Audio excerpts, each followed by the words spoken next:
Okay, Rob, this one is for you and anyone else out there that's struggling to use the WordPress Block Editor. And if you were using the old WordPress editor, or if you're new to WordPress and you just are struggling to add a post, add a page, then this might be for you. So I have 5 minutes to get this out.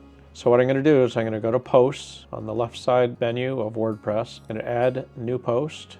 And I already have my post written and saved in Drive, Google Drive. What we see first is it comes up with Add Title and Choose a Block. First thing that I want you to do is come up to these 3 bars and press those 3 bars. As you build the page, it's going to allow you to see all the different elements there and be able to actually click and drag and rearrange them. So first what I'm going to do is I'm going to add in my title, which is How to Stop Watercolors from Drying Too Fast. And here I am in my Doug Moore Art WordPress page, and I'm going to work in there. So I'm going to copy that, I'm going to paste that in, and then I'm going to choose a block here. Now, what I want you to do is to put all your elements inside a group or different groups as you go down and you build the page. When I get down to these bullet points, all of this will be in one group, and then this will be in another group, and that will allow your page to rearrange and be responsive the way it should, the way Google wants. To do that, there are a couple ways to do it. I'm going to show you. You move the mouse around until you see the plus sign.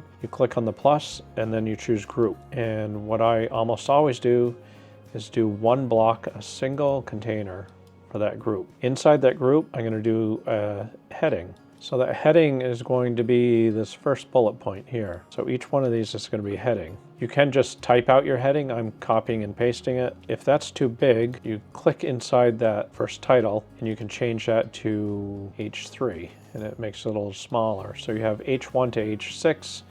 H1 is the largest heading down to H6, which is the smallest. So I'm going to keep that H3. I think that looks good. Want all this inside the group. When I come over here, you see a plus sign, and I'm going to add a paragraph, and that popped the paragraph outside of the group. So if you go over to the left side here, you can see that it's not in that group, and I want that paragraph inside. So I'm going to click on it and just drag it over a couple little spaces, and then all of this I'm going to copy and paste in, and that's automatically going to create a couple of paragraphs and align things in here. That automatically created a list and a heading. I'm going to make that H4 so you can tell there's a difference between the H3. I'm going to make an H4, a heading 4, make those a little smaller. So all of this is inside that first group. When you put your mouse over it, you can see there's a box all around the group. And that's how I'm going to build the page. I'm going to build the page all the way down like that. But what I didn't do is I didn't add that first introductory paragraph, and I want that inside its own group. So if I click down here to where it says / to choose a block, instead of doing that, I'm going to add the plus sign. I'm going to add a group, and I can see over there that it's a group outside of the other group, which is what I want. And then the only thing I want in here is a paragraph. I'm going to click paragraph, come over here and get my introductory paragraph, copy that, paste it, but I want that up there. This is where I can use the menu on the left, and I can click on that and just drag it up above that other group. So I can control it from here. Move paragraphs and headings and all that just by clicking and dragging it around. And when I click on the title, I have different options. I can align the title to the center, to the right. So align it left. You can format just by clicking around. What I used to do in HTML, you can do quickly just with clicking. But if you come to the last paragraph and you just hit enter, that's automatically going to put another paragraph. So basically the only things that you'll do the most, I should say, are paragraph, headings, and images. You sometimes have lists. What I haven't done is any images, maybe at the end of this group. So I'm going to hit enter. That keeps it inside the group. But instead of a paragraph, I want to come over here and I want to do image. When I do image, it asks me if I want to insert it from a URL, or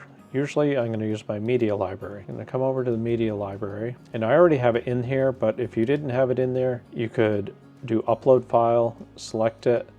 Remember, there's a 2 megabyte maximum limit on this server. So instead I'm going to choose this, which is an image I already prepared. One thing that helps is if you put alt text, it helps with search engines. So I have alt text. You can just make something up. It doesn't show on most browsers, but it does help with your searches. So what I did is I placed that image in there.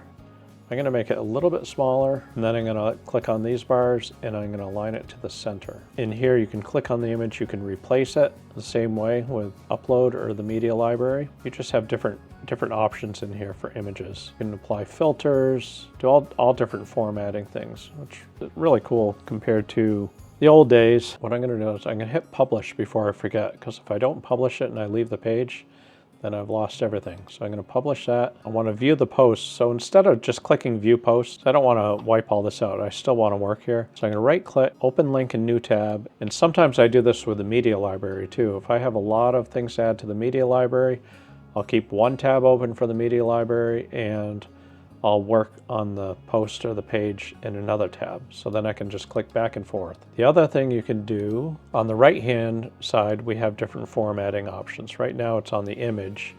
So it's talking about the image, the alt text. But let's say I want to do a background color on these titles. Am I 5 minutes up yet?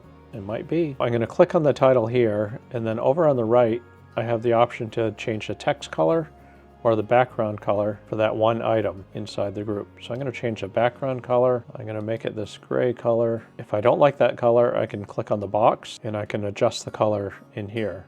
I'm sure you're familiar with that. So let me save this, see how it looks. Now I have these nice little background colors that set off the text a little bit. Conclusion, my takeaway, one of the most important things is to have this side menu on by clicking the 3 bars so you can see what's going on here, and so you can rearrange your elements if you want. If you want to drag something, one of the groups down underneath the other one, you can mess around that way.